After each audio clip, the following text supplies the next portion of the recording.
Buenos días a todos y a todas los que nos puedan estar siguiendo, los que estén pendientes de este momento en el cual vamos a disponernos a tener un momento de encuentro con la palabra. Es un momento de verdad de gracia y dejar a Dios que toque nuestras vidas. Un saludo, de verdad un saludo para todos, desde la casa, estando encerrado como estamos estos días. Y quisiera tener esta iniciativa con todos ustedes, con todos y todas, con la idea de que aprovechemos tanto el tiempo de estar en casa, algunos están en casa trabajando, otros no, como el tiempo para descubrir mejor la palabra de Dios. Ciertamente, en tiempos de crisis, la palabra de Dios ha sido la que nos ha permitido al pueblo de Israel, también a los cristianos, salir adelante en situaciones difíciles. Y entonces, entre más la conocemos, mejor. Dado que no podemos participar de forma presencial en las Eucaristías, donde se proclama por excelencia la palabra de Dios en comunidad, aunque las estamos haciendo online las Eucaristías, y no importa dónde estemos, allí la palabra de Dios realiza maravillosa de tocar la vida del corazón. A mí me gusta siempre ese detalle de la palabra no tiene límites, no tiene fronteras, y eso es lo que hace precisamente de la palabra la cosa más maravillosa. Y en este momento de crisis de la pandemia del coronavirus, pues tenemos la posibilidad de descubrir cómo la palabra sostiene y anima. Ciertamente hablamos mucho de crisis, que pareciera que es un concepto moderno, pero la palabra crisis, que de por sí significa juicio en griego, ha estado en la vida del pueblo de Israel, ha estado en la vida de los cristianos. Y les pongo solo un ejemplo para comenzar, mientras otros hermanos se van integrando cada vez más. El pueblo de Israel, la Escritura nos da testimonio de la crisis que atravesó el pueblo de Israel durante su estadía en el exilio babilónico. Sin duda, una de las más dramáticas situaciones de la fe en Dios, de la fe en Yahvé, de la fe en el Señor, y que provocó en aquel momento el hundimiento de todas las certezas teológicas del pueblo, que eran básicamente tres, que eran sus grandes pilares, que le daban identidad: el templo, la tierra, y con esta situación del 597, 587, el pueblo de Israel tiene que vivir esa experiencia de estar en el exilio alrededor de 40 años. No tienen templo, no tienen sacerdotes, pero tienen algo muy importante que es lo que les va a sostener, y es la palabra de Dios mediante los profetas, tanto los que están en el destierro como los que quedaron en Jerusalén. Entonces, toda esta experiencia, los pueblos han vivido, y el pueblo de Israel ha vivido precisamente de la palabra. Ciertamente, los cristianos católicos, y si hay un hermano o hermana que no es católico, bienvenido. La fe nos une, la palabra de Dios nos une, tenemos la cultura que nos une, y tantas cosas que nos unen. Es una maravilla poder contar siempre con hermanos de todas las denominaciones cristianas. Somos hermanos. Trabajamos, vivimos, celebramos la palabra de Dios. Entonces, se vivió esto, y en aquel momento el templo, la tierra, el rey, que eran tan significativos, tuvieron que verlos perder. Y bajo la dominación de Babilonia, una parte de la población llevada al destierro, sin templo, con un rey que muere en el exilio, sabe que Dios sigue presente, sabe que Dios sigue actuando.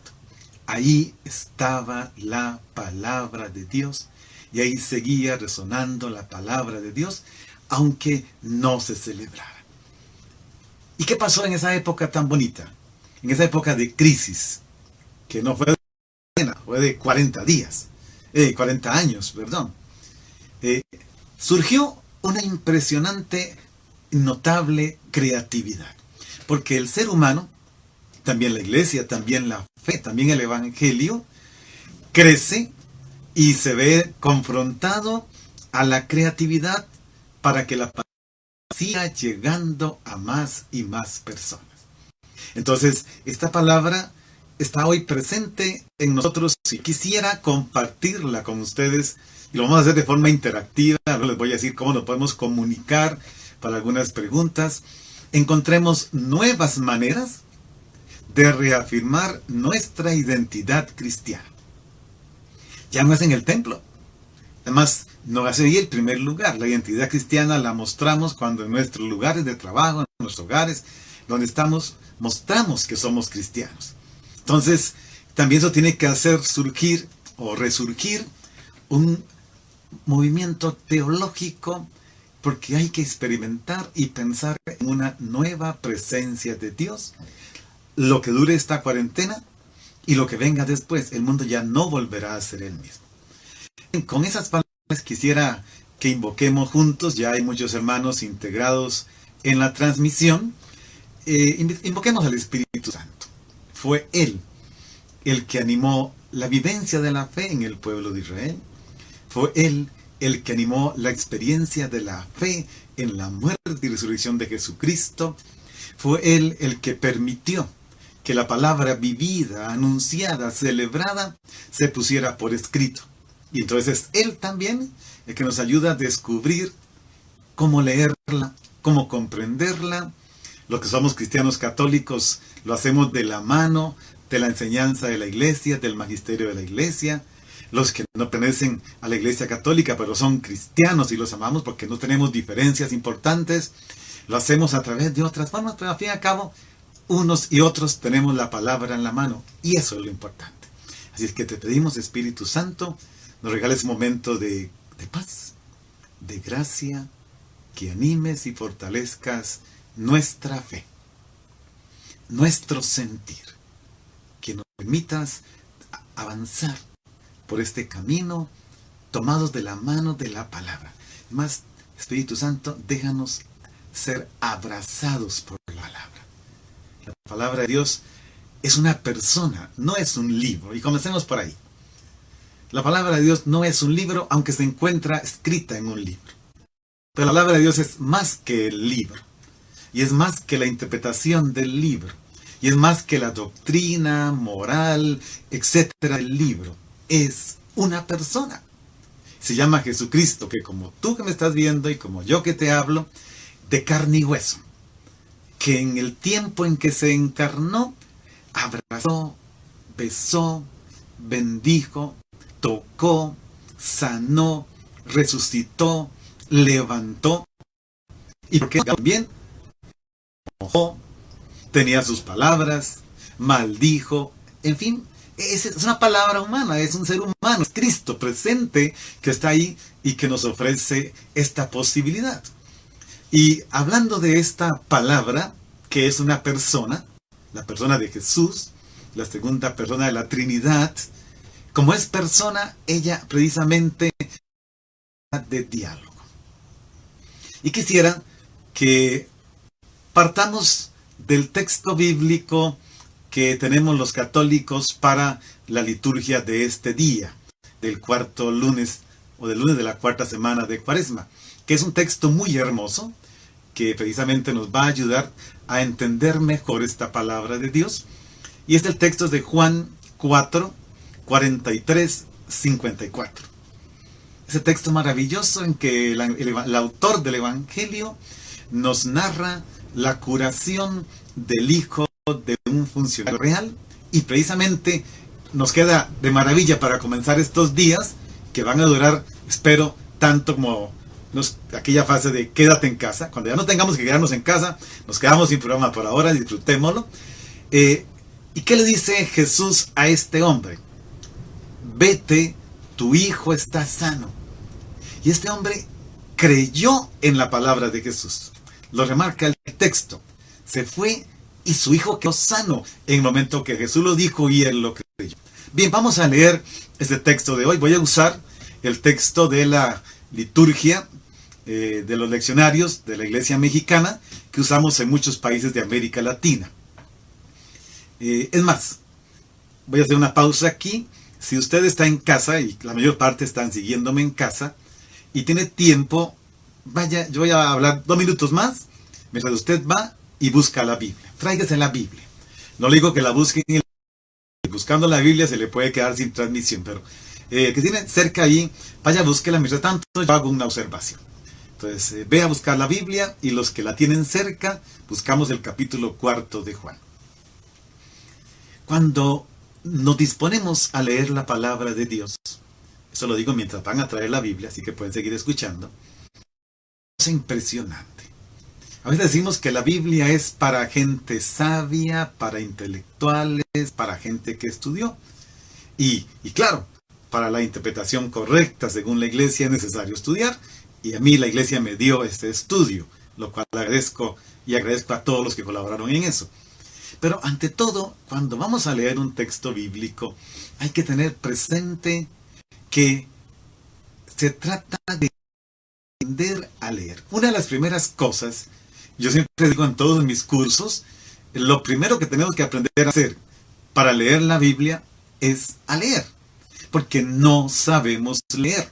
Leemos muy rápido, leemos con malos acentos, con malos signos de puntuación, leemos para nosotros mismos.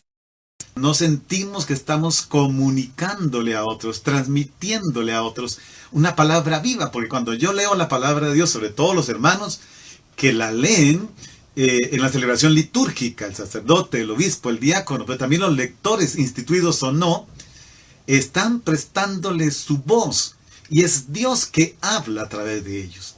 Y Dios habla en buen lenguaje, Dios habla de manera comprensiva. Entonces, aprendamos a leer. No tengamos tiempo también en nuestras celebraciones litúrgicas. Cuando regresemos a celebrar la liturgia nuevamente todos juntos, aprendamos también eso. Hay que leer despacio. Hay que darle tiempo a las palabras. Para eso existen ciertos silencios. Bien, espero que ya la mayor parte pudieron conseguir su Biblia. Siéntese bien, póngase cómodo y tomen Juan, el capítulo 4, versículo 43 al 54. A tener como título La sanación del hijo del funcionario real. Inmediatamente antes de este fue el diálogo de Jesús con la mujer samaritana. Bien, ya invocamos al Espíritu Santo. Muchos más hermanos están integrando a la transmisión. Voy a leer el texto, como les dije. Voy a leer yo el texto litúrgico que usamos en Costa Rica, que es la versión mexicana. Dice así: En aquel tiempo, Jesús salió de Samaria y se fue a Galilea. Jesús mismo había declarado que a ningún profeta se le honra en su propia patria. Cuando llegó, los galileos lo recibieron bien, porque habían visto todo lo que había hecho en Jerusalén durante la fiesta, pues también ellos habían estado allí. Volvió entonces a Caná de Galilea, donde había convertido el agua en vino. Había allí un funcionario real que tenía un hijo enfermo en Cafarnaúm. Al oír que Jesús había venido de Judea a Galilea, fue a verlo y le rogó que fuera a curar a su hijo, que se estaba muriendo. Jesús le dijo: Si no ven ustedes señales y prodigios, no creen. Pero el funcionario del rey insistió: Señor, ven antes de que mi muchacho muera. Jesús le contestó: Vete, tu hijo ya está sano. Aquel hombre creyó en la palabra de Jesús y se puso en camino. Cuando iban llegando, sus criados le salieron al encuentro para decirle que su hijo ya estaba sano. Él les preguntó a qué hora había empezado. Le contestaron, ayer a la 1 de la tarde. Se le quitó la fiebre. El padre reconoció que a esa hora Jesús le había dicho, tu hijo ya está sano. Y creyó con todos los de su casa. Esta fue la segunda señal milagrosa que hizo Jesús de Judea. Hermanos, cuando leemos el texto, aquí no hace falta decir palabra de Dios porque no estamos en un contexto litúrgico, es más bien un estudio, un análisis, pero quiero hacerlo a partir de los textos bíblicos de cada día, hasta donde sea posible. Si yo les dijera, díganme una frase de el texto que acabamos de escuchar, de la liturgia de hoy, pues nos quedamos con muy poco. Tal vez esa frase, vete, tu hijo ya está sano. Pero, ¿qué pasa si tomamos el texto y con calma vamos separando?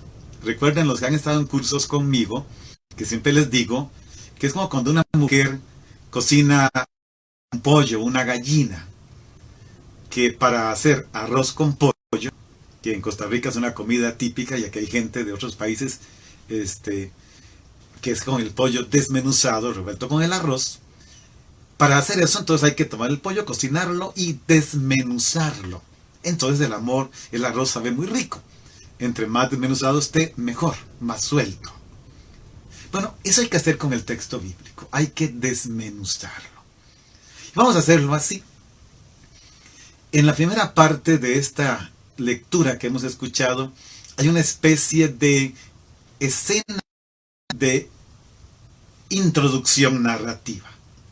Jesús dice Juan, Jesús salió de Samaria y se fue a Galilea. Ahora bien, este es un elemento importante cuando leemos la palabra de Dios. La función también informativa. Los lugares, los nombres de personas, de reyes, de sumos sacerdotes, la ubicación de dónde está Jesús. Todo esto tiene sentido, no es para llenar espacio en la Biblia. Es que la palabra de Dios, como dice el Evangelio de Lucas, se encarnó en medio de un contexto político, religioso, social. O sea, no hay una palabra de Dios caída del cielo. No, la palabra siempre se ha comunicado en un contexto histórico, político, social, religioso y otros aspectos más, los más importantes, por lo menos esos 4. ¿Por qué? Porque la Biblia no solo enseña. Hay que corregir esa idea de que la Biblia es solo para enseñar. No. La Biblia sí enseña. La Biblia nos enseña a orar. La Biblia nos enseña a actuar, a vivir, a celebrar. Todo eso es cierto. Pero también la Biblia nos informa. Y la información que nos da sobre la vida de Israel, sobre la vida de la iglesia, o de aquellos hombres y mujeres protagonistas de sus múltiples páginas a lo largo de tantos siglos y milenios, es muy valiosa. También esto es importante. Y deberíamos de conocer más, porque precisamente el desconocimiento de estos detalles hace que a veces leamos el texto descontextualizado. Yo ocupo saber que el texto que leí del Antiguo o del Nuevo Testamento tiene un contexto histórico, político, social, religioso, dijimos. Si no nos pasa como aquel caso de aquella persona que llegó, para no decir ninguna edad, que llegó donde el señor cura y le dice, mire padrecito, la Biblia dice que Dios no existe. El padre se había formado bien en Biblia y sentó a la señora muy tranquilamente, a esta persona, y le dice, tranquila, mira. Y le abrió el libro de los Salmos. Uno de los Salmos dice el malvado en su corazón, Dios no existe. Sí, está escrito en la Biblia que Dios no existe, sí. ¿La Biblia afirma eso? No. ¿Quién lo afirma? El malvado en su corazón. Ven que una frase sacada de contexto hasta asusta, nos pone a correr.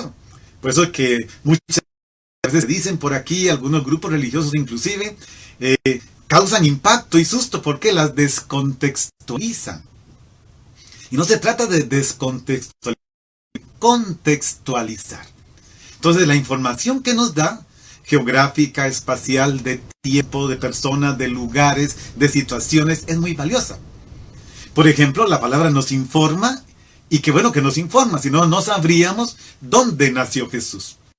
Y nos dice que nació en Belén. Marcos dirá que en Nazaret, posiblemente porque Belén sea el lugar teológico y Nazaret el lugar geográfico, pero si no se nos dijeran estos datos, no sabríamos dónde habría nacido Jesús. Se nos dice que de pequeño vivió en Nazaret, y eso es importante también, que se fue a vivir siendo adulto a Cafarnaún. Precisamente el texto que estamos escuchando hoy en el Evangelio habla de que este funcionario real tenía a su hijo enfermo en Cafarnaún y fue a buscar a Jesús a otro lugar. Vean que también es tomar en cuenta las distancias. El funcionario real tuvo que movilizarse de Cafarnaún a donde está Jesús para pedirle su favor. Gracias a esto nos enteramos de pueblos, tanto de la Biblia como de la historia, de la geografía de Israel, de los medios de comunicación que... ¿Por qué? Porque en aquel momento la Biblia es y era una fuente importante de información.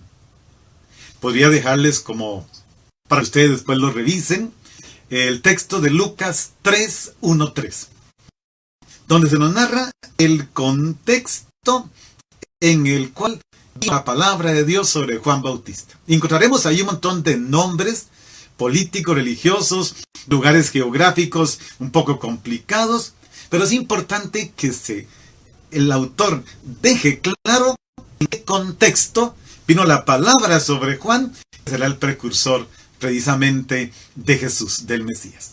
Bueno, entonces esta primera parte del texto de hoy que estamos leyendo, para los que se están integrando, que siguen aumentando, entonces para mantenerlos un poquito, pongámoslos al día, estamos en el texto de Juan 4, 43-54. Entonces, en el primer versículo de esta escena introductoria, narrativa, donde dice que, ubiquemos un poquito más, en las 2 semanas, para nosotros los cristianos católicos, en las 2 semanas que siguen, nos vamos a concentrar precisamente en el camino del Señor hacia la Pascua. Y vamos a ver que los textos de entre semana y todavía el domingo que viene son del Evangelio de San Juan. Evangelio que nos va a ir guiando, conduciendo precisamente al camino de la Pascua, aunque este año será una Pascua totalmente distinta, pero si nos agarramos de la palabra, será también maravillosa. Descubriremos el poder de la palabra a distancia, como la hizo la experiencia de este centurión. Entonces, nos van a llevar poco a poco al umbral. Dice que Jesús salió de Samaria.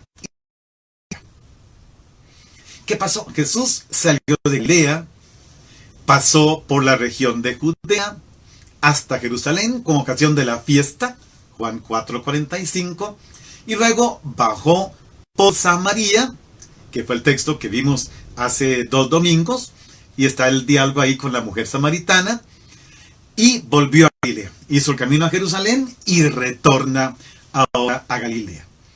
Recordemos que los judíos observantes tenían prohibido pasar por Samaria. Había, como lo dice el texto que escuchamos hace 2 domingos, una enemistad grande entre ellos, y a tal punto que no daban hospedaje a un judío o uno que fuera para Jerusalén.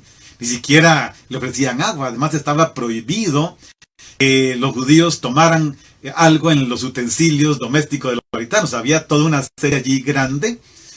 Jesús rompe con otro momento, que es conversar con mujeres y con mujeres samaritanas, pero a Jesús no le importan estas normas que impiden la comunicación, la amistad, el diálogo.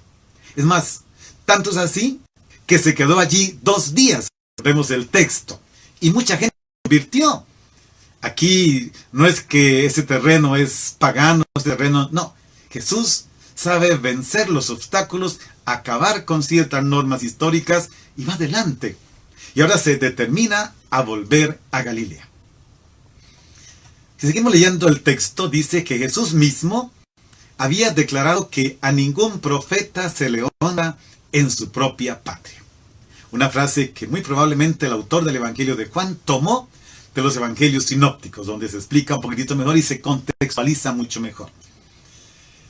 Jesús sabe que la gente de Galilea le miraba con cierta reserva, pero quiso volver a su tierra. ¿Qué significa volver a su tierra? Los especialistas en Biblia se matan la cabeza. Significa esto Nazaret, significa Cafarnaún, en fin, en todo caso es Galilea. Y posiblemente se refiera a la experiencia que tuvo Jesús negativa cuando sus paisanos en Nazaret lo recibieron mal. Recuerden que según el Evangelio de Lucas hasta querían despeñar la vida. Pero Jesús vuelve y va a Caná, donde nos dice el texto de hoy, se había realizado el primer milagro, que fue precisamente la conversión del agua en vino, con todo lo que eso significa, porque es un signo. Ya casi vamos a ver cuáles son los signos y qué significan estos signos. Entonces Jesús, sigue el texto diciendo, volvió a Caná de Galilea, donde había convertido el agua en vino.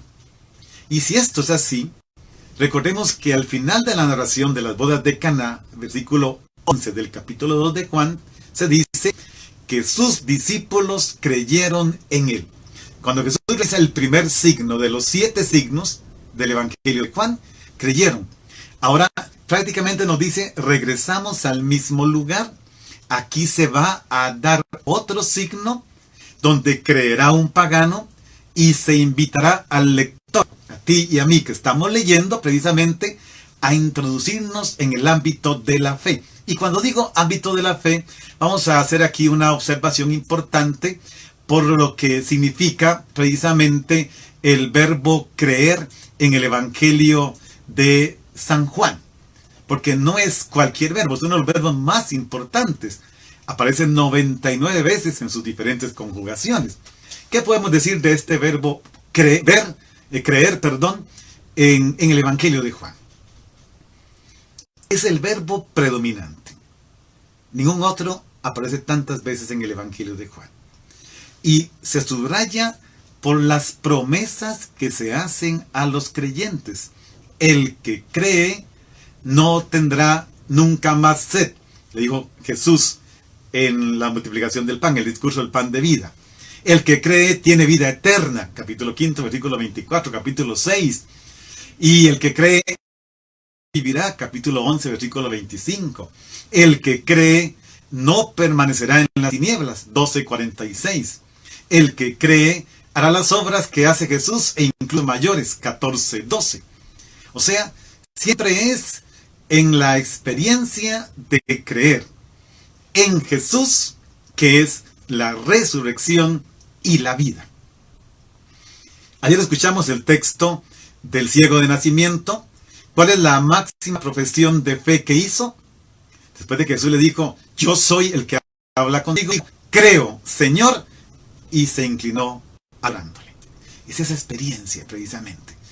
El verbo apunta a esta cercanía y curiosamente cuando este hombre dice Señor, la palabra Señor, que en griego es Kyrios, se aplica en Juan solo a Cristo resucitado, al Hijo del Hombre, es decir, aquel que se encarnó, padeció, murió, fue sepultado, resucitó, ascendió, envió al Espíritu Santo, está a la derecha del Padre, Cristo glorificado, es ese precisamente. ¿Pero por qué? Porque cuando decimos que creemos en Jesús, que creemos en la palabra de Dios, como decía al principio de la transmisión, es creer. Esa persona se llama Jesús y es el dador de vida, lo dice el Evangelio de Juan capítulo 1 versículos 2, 3. Todo fue creado por él y sin él nada llegó a ser de lo que es. Es el que restituye la vida cuando la ausencia de la vida física se hace evidente, que es el caso de tenemos hoy en el texto. El funcionario real dice, mi hijo está muriéndose, ven. Y Jesús le restituye la vida ahí en peligro de muerte precisamente. Por eso la relevancia de creer no está tanto en la fuerza, sino en lo que representa en cuanto a comunión con Jesús, que comunica a quien cree el don de la vida. Ahora bien, seamos claros, no nos asustemos, no voy a decir herejías tampoco, pero no se le otorgan al creyente conocimientos doctrinales posibles. A mí me encanta el pasaje de Felipe con Natanael. Hemos encontrado todo aquello que ya sabían, y Natanael le dice, pues de Nazaret, ¿qué puede salir? ¿Y qué hace Felipe? No le hace una síntesis doctrinal. Le dice, ven y verás. Lo llevó a ver. Se trata de una experiencia. Las palabras de Jesús que hacen y realizan la salvación. Jesús es el único capaz de salvar y de dar vida. Por eso es necesario creer para alcanzar esta plenitud de vida que Él nos ofrece. Entonces esta experiencia nos ayuda a comprender mejor qué significa. Vamos a la segunda escena del texto. Sigo repitiendo para los que se van integrando. Juan 4, 43, 54. La segunda escena es la situación del hijo del funcionario real, que primero se describe y que luego se empata con el diálogo de Jesús con él. Dice así: había allí un funcionario real que tenía un hijo enfermo en Cafarnaúm. Poco antes, Jesús había conversado con una samaritana, y eso lo repito porque es el contexto. Estas personas se les consideraban herejes respecto a los judíos, y a ella Jesús le había revelado su condición de Mesías. Ya dijimos, Jesús ignoró todos aquellos conflictos que habían. Ahora en Galilea va a recibir la petición de un funcionario del rey. Se trata de un pagano, por lo tanto. Este podía ser creyente, pero en primer lugar es una persona política. Está al servicio del poder romano, del imperio romano, y eso no significa ser malo, desde luego.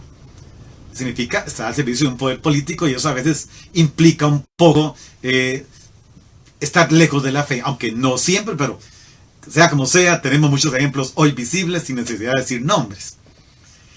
¿Qué buscaba él? Ayuda para su hijo enfermo. Y aquí Jesús, otra vez, no se encierra en su raza, ni en su religión. Jesús, podemos decirlo, y hay que decirlo, y la iglesia lo afirma, es ecuménico. ¡Qué belleza! ¡Qué palabra tan linda! ¿Por qué? Porque acoge a todos. Somos nosotros los que nos llamamos cristianos, los que luego andamos haciendo divisiones, y seguimos haciendo divisiones. Y aquí le pido perdón a los hermanos de otras denominaciones cristianas que nos estén escuchando. Si alguien les dice protestantes, no es cierto. Hoy se llaman hermanos cristianos de otras denominaciones, y aún así no me satisface. Ya esa división de la época medieval, esa división del tiempo de Lutero ya no existe. Hoy no se trata de quién está a favor o en contra. Somos hermanos, cristianos. Y Jesús se arrimó a una mujer samaritana, se quedó en un pueblo samaritano y muchos creyeron en él. Ahora está aquí delante de un pagano e igualmente se abre a ellos. Y ahí está para hacer una obra maravillosa y llevar a él y su familia a creer. ¿Qué se nos dice del funcionario real? Al oír que Jesús había venido de Judea a Galilea, fue a verlo y le rogó que fuera a curar a su hijo, que se estaba muriendo. Aquí vamos a comenzar por un detalle muy interesante, que es la fe en el poder que Jesús tiene para sanar. No sabemos qué habrá escuchado este funcionario real, pero sea como sea, y en otro evangelio hay aquel ejemplo bonito de que yo vivo bajo disciplina, digo a uno ve y va, a otro ven y viene, hace esto y lo hace. Ese hombre ha escuchado posiblemente del poder de la palabra de Jesús, y ahora se acerca a donde él tiene que moverse de Cafarnaúm a donde está Jesús. De alguna manera tiene fuerza, tiene poder, cree que Jesús puede sanar un enfermo que está muriendo. Además, él dice que se estaba muriendo, está en un momento terminal. Le rogaba que bajase a curar a su hijo. Sí, la respuesta de Jesús, ahorita nos metemos un poquitito ahí, pero finalmente cuando Jesús le dice, o lo deja ahí como dudando, insiste todavía más. Le rogaba que bajase a curar a su hijo. Para este funcionario real, es evidente, era indispensable la presencia de Jesús para que su hijo moribundo quedara curado. Nos lo confirma la expresión que se irá más abajo. Señor, baja antes que muera mi hijo. Ya que le hace una primera petición, versículo 47, para que vaya a la casa de él. Segunda, baja a curar a mi hijo. Tercera, Señor, baja antes de que muera mi hijo. El camino de la fe de este hombre. Ayer veíamos el camino de la fe del ciego de nacimiento. Ese hombre que se llama Jesús, primero, que es un profeta, segundo, que viene de Dios, tercero, que es el Señor, creo. Y va haciendo un camino de fe. El Evangelio de Juan nos va permitiendo con sus personajes hacer un camino de fe que este hombre es maravilloso. Como insiste, no se echa para atrás. En esta situación que estamos viviendo de pandemia, hermanos, de ustedes y de mí, depende que Dios siga escuchando nuestro clamor. Y Él, aunque no es culpa suya lo que está pasando, pero sabrá en su momento actuar y veremos su misericordia. Y podemos cantar su gloria y proclamarla y profesarla. Lo vamos a vivir juntos después y lo vamos a celebrar sin duda cuando podamos nuevamente celebrar la Eucaristía juntos, en persona. Esta frase que le dice Jesús, si no ven ustedes señales y prodigios, no creen. Esa es la primera respuesta que le da Jesús al funcionario. Y hay que entenderla no como un reproche, sino como una invitación a dar un paso mayor en la fe. Insistir con más fuerza en su súplica al Maestro. Y por eso insiste, baja antes de que muera mi hijo. Entonces, el mismo funcionario no la ve como un reproche, más bien le anima y le fortalece para decirlo y pedirlo con más fuerza aún. Entonces, ¿qué dice el funcionario real? Insistiendo, Señor, ven antes de que muera mi hijo. Y aquí interviene Jesús. La segunda intervención de Jesús, la segunda frase o palabra que Jesús le dirige al funcionario real. Y ese es el centro litúrgico del texto de hoy. Este que nos señala el prescripto en las rúbricas. Vete, tu hijo ya está sano. Qué hermoso. Vete, tu hijo ya está sano. Esa es la palabra de Jesús. Es una palabra imperativa. Es un imperativo. Vete. Y veamos una cosa. Jesús no le dice al funcionario, voy contigo. No. Eso es lo que el funcionario quiere. Y no lo hace. Tampoco le dice, tu hijo vivirá. Que podría esperarse. Vivirá, no se va a morir, será una enfermedad para dar gloria a Dios, pero no se morirá. No. No le da una promesa. A veces hablamos tanto de las promesas de Dios. Las promesas tienen que finalmente cumplirse. Si pasamos toda la vida en pura promesa, la palabra de Dios no es carne, no es el verbo encarnado, no es Jesucristo en persona. Tiene que ser Él. Y entonces, no le dicen nada que sea de futuro ni una promesa. Tu hijo vive. Tu hijo ya está sano. O sea, Jesús afirma, es una realidad que tu hijo ya está sano. Y Jesús ha pronunciado la palabra creadora que sana. Ha ido mucho más allá de lo que el hombre pedía. Ir a su casa. Jesús ha hecho, como lo decimos hoy, estamos comunicados de muchos lugares de este planeta a distancia. Lo curó a distancia, con el poder de su palabra. No fue necesaria la presencia física para realizar el signo. Bastó el poder de su palabra. Jesús sigue firme en su propósito. No va, no responde a la petición hasta que finalmente tenga que ir y dar cuenta que esto es así. Ahora bien, este es un signo. quiero detenerme un poquitito en lo que entendemos por un signo. En el Evangelio de Juan no se nos narran milagros. O sea, la palabra griega para milagro no está en Juan. No voy a usar palabras griegas aquí, aunque posiblemente hay algunos sacerdotes escuchándome, pero dejemos el griego en lo que podamos por allí, hagámonos nuestras ideas. O sea, la palabra que en griego está para milagro no existe en el Evangelio de Juan. Existe la palabra signo, aunque existe la palabra también obras. Jesús realiza en el Evangelio de Juan lo que se llaman 7 signos. Algunos hablan de uno más, uno menos, en fin, por ahí estaría. ¿Qué significa esto? La obra del Padre por mediación de Jesucristo consiste en resucitar a los muertos, darles vida, juzgar. Pero todo este poder lo ha puesto en las manos de su Hijo, como él mismo dice en Juan 5, 20 al 22. Y será precisamente a partir de su hora, la hora de la glorificación, la hora de la cruz, donde él tendrá el poder de dar la vida eterna a todos. Juan 17, 2. Y esto lo hará a través de sus discípulos. Juan 14, 12. Y serán estas obras mayores. Pero cuando hablamos de eso, tenemos que tener en cuenta que se trata de aquellas señales, de aquellos signos que van más allá de lo que se está viendo. Es importante entender el signo con lo que eso significa, precisamente, con lo que eso indica.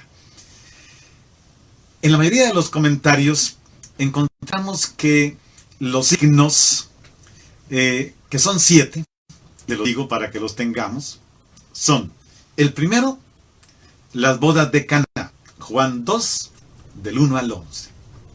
El segundo, el que tenemos en el texto litúrgico de hoy, la curación del hijo del funcionario real, 4, 43, 54. El tercero, la curación del enfermo de la piscina de Betesda, que lo vamos a ver mañana, si no me equivoco. El cuarto, el tercero es 5, 1, 18. El cuarto, la multiplicación de los panes, capítulo 6, del 1 al 15. El quinto, Jesús camina sobre el agua, 6, del 16 al 21. El sexto, la curación del ciego de nacimiento, 9, 1, 40, que fue el texto de este fin de semana. Y el séptimo, la resurrección de Lázaro, que es la que tendremos el próximo domingo litúrgicamente, 11, del 1 al 44. Repito, las bodas de Caná, la curación del funcionario real, la curación del enfermo en la piscina de Betesda, la multiplicación de los panes, Jesús que camina sobre las aguas, la curación del ciego de nacimiento y la resurrección de Lázaro. Ahora bien, estos signos, cuando en los evangelios sinópticos, Mateo, Marcos y Lucas, se habla de milagros, lo que hacen es confirmar una experiencia. Los signos en el evangelio de Juan tienen una carga significativa. Veámoslo con un ejemplo. Cuando vamos por la calle de cualquiera de nuestros países y encontramos un signo hexágono en rojo, con una palabra que dice alto, stop o lo que sea en cada idioma, eso, el signo está allí, pero está lleno de significado. Todos sabemos que cuando ese signo está, significa detenerse, y es detenerse completamente, detener el auto. Aunque en América Latina cuesta que se detenga, ahí cada quien se lo brinca a su manera, pero el signo de por sí, su significado es deténgase. Deténgase, y si no hay semáforo, mire a un lado, mire al otro para ver si sigue. O sea, el signo hexagonal en rojo con la palabra alto o stop nos transmite otro significado. Precisamente es eso. Se trata en los signos de Juan de interpretar los actos para alcanzar lo que quiere significarse por medio de ellos. Cuando Jesús multiplicó el pan, por ejemplo en el capítulo 6, muchos comieron de ese pan, pero no llegaron a ver que este era un signo. Sí lo entendieron en cuanto que este es el rey de Israel que esperábamos. Vamos a buscarlo, lo hacemos rey y tenemos pan para todos sin trabajar. Jesús se molestó y se lo dice, les aseguro que me buscan no por el signo, sino porque comieron pan hasta saciarse. No, el signo del pan era la forma como Jesús estaba revelándose a ellos. Se quedaron con el pan de su realidad material, sin comprender que era un signo que debía ser interpretado. Por eso les dice lo que acabo de decirles. ¿Y qué era el pan? Era el signo para revelar que es Él, el pan que da, no Dios, Moisés. Y que el que lo come, come su cuerpo, come su sangre, que es la del Hijo del Hombre, o sea, el Cristo glorioso, tiene vida eterna, yo lo resucitaré al último día, no morirá para siempre, etc. Ahora bien, estos signos no se deben confundir con los que piden los que no tienen fe. Jesús de hecho reclama, si ustedes no ven signos y prodigios, ustedes no creen, que fue lo que escuchamos hoy. En el capítulo 6 le van a reclamar los judíos, ¿qué signo haces para que veamos y creamos en ti? Se trata de descubrir que estos signos tienen como finalidad revelar que Jesucristo es el Hijo de Dios. Eso. Revelar que Jesucristo es el Hijo de Dios, es el enviado de Dios. Y esto es un asunto muy importante. En todo el Evangelio de Juan, Juan insiste en la necesidad de creer en su enviado, de creer que Jesús es el enviado del Padre. Por lo tanto, no son signos en sentido gráfico como una imagen, sino acciones en las que se describen los indicios de la presencia divina que está actuando en la persona de Jesús para hacer presente lo que se ha anunciado para el tiempo futuro. De hecho, en el Evangelio de Juan esa característica. En palabras técnicas, escatología, que siempre la miramos en el futuro, para Juan es más presente. Muchos biblistas están en esta forma de entenderlo. Es un más aquí, se realiza. Ahora bien, los signos ocultan y revelan a la vez que Dios se hace precisamente realizando su obra salvadora. En Jesucristo está presente la gloria de Dios. Así termina el primer signo, 2:11. Este fue el primero de los signos de Jesús y manifestó su gloria. Gloria que tuvo que adelantar, ya que su madre insiste en que hagan lo que él les dice. Evidentemente hizo y adelantó su gloria aunque no había llegado su hora. Entonces la gloria es su hora y su hora es el momento de... Los signos anticipan entonces de una manera velada la gloria que se manifestará plenamente en la glorificación de Jesús.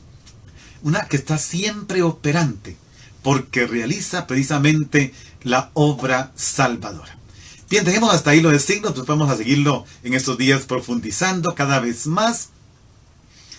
Veamos, porque el tiempo también se nos va avanzando bastante, veamos qué pasó con el hombre después de que se le dijo que Jesús le dijo que se fuera y que su hijo estaba curado. Le dice el texto, aquel hombre creyó en la palabra de Jesús y se puso en camino. Qué bonito esto. Se fió de la palabra de Jesús. Vean que este hombre no insistió en la necesidad de que Jesús fuera a su casa. Jesús no bajó con él a Cafarnaún. Es él el que baja a Cafarnaún.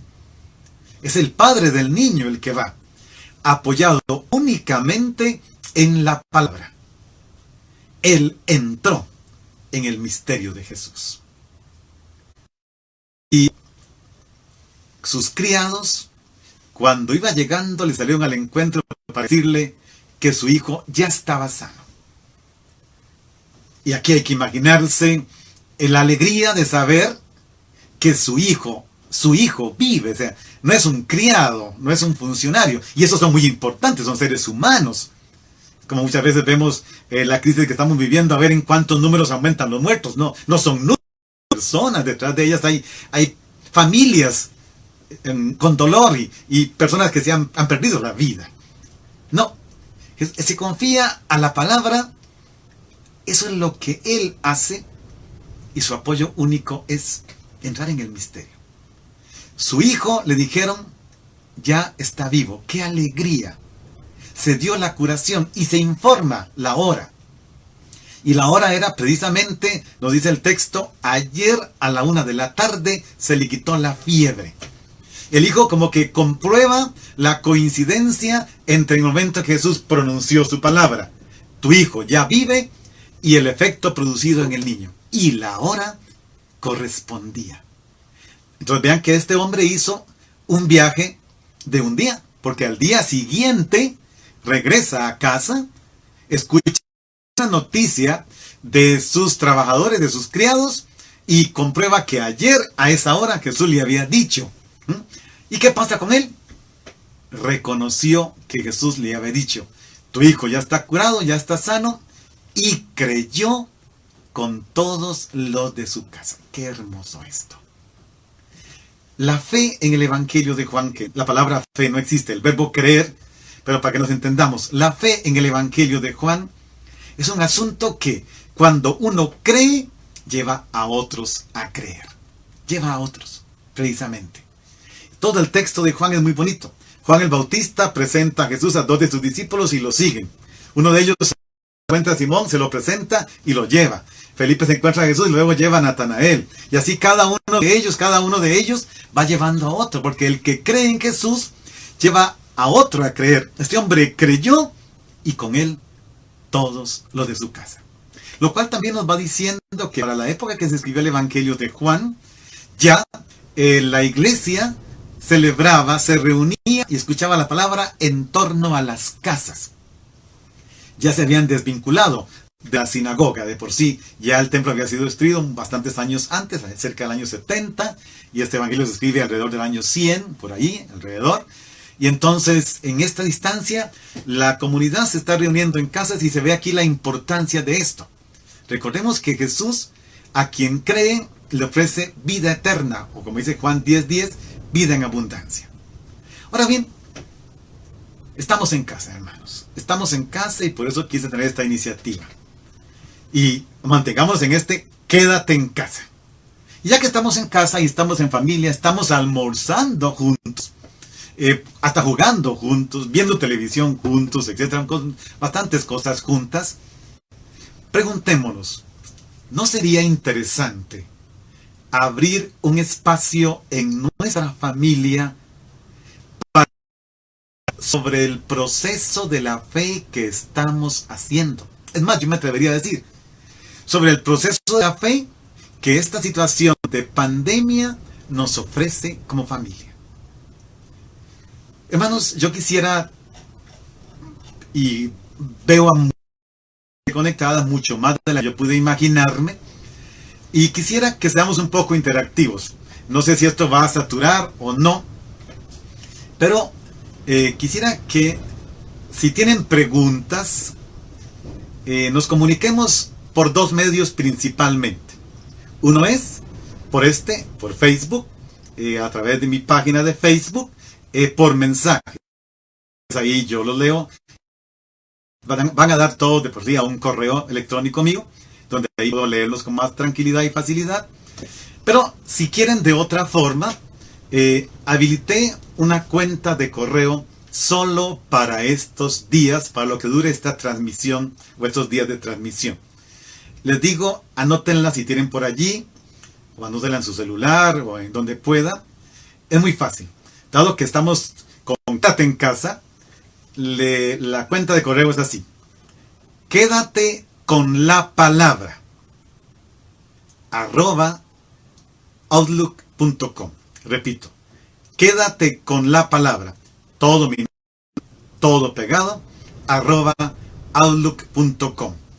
Los que tienen mis otros correos también los pueden usar, pero para los que no los tienen, no quiero saturar mis correos de trabajo en un asunto que va a ser temporal. Repito, mensajes por mensajería de texto en el mismo Facebook. Los que tienen mi teléfono también, que ya tienen WhatsApp conmigo, lo pueden hacer por allí. O en el correo, todo minúscula, todo pegado, quédate con la palabra @outlook.com. Bien, hermanos, mi idea es no pasar de una hora. Yo sé que es un tiempo en que estamos ahí ocupados también.